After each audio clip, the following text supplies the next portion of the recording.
ความtham chú nong nhau bận hay trai hùng những ít nữ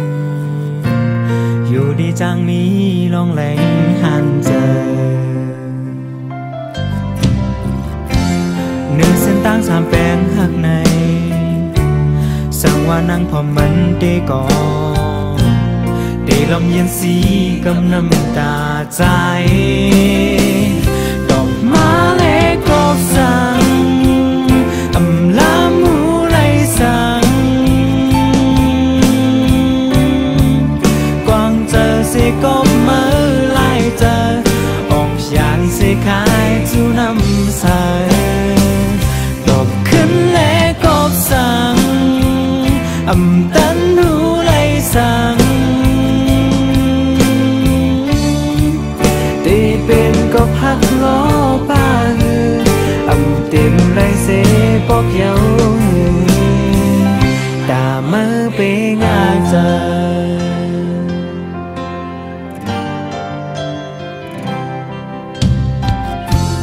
เป็นข้อความทำสู้น้องยาววันให้ใจหูยินอีกหนึ่งอยู่ดีจางมีลองไหลหันเจอเนื้อเส้นตั้งสามแปลงหักในสังว่านางพอมันได้ก่อนได้ลมเย็นสีกำน้ำตาใจตบมาและกบสัง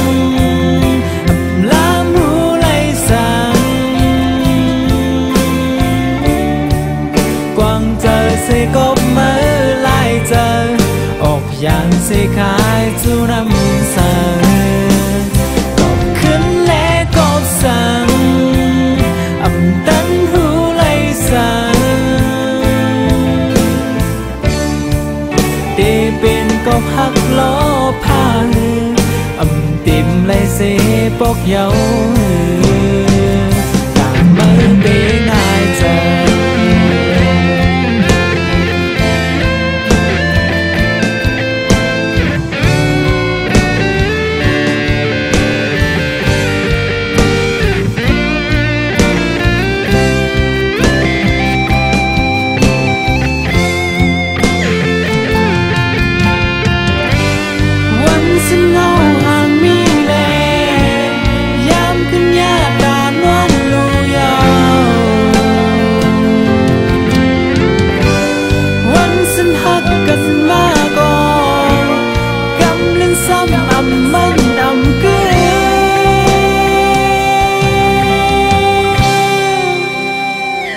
ตบมาและกบสัง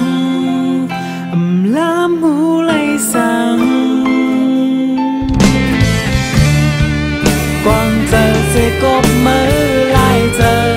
ออกอย่างสื่อกายสู่น้ำสังตบขึ้นและกบสังตั้งหูไหลสัง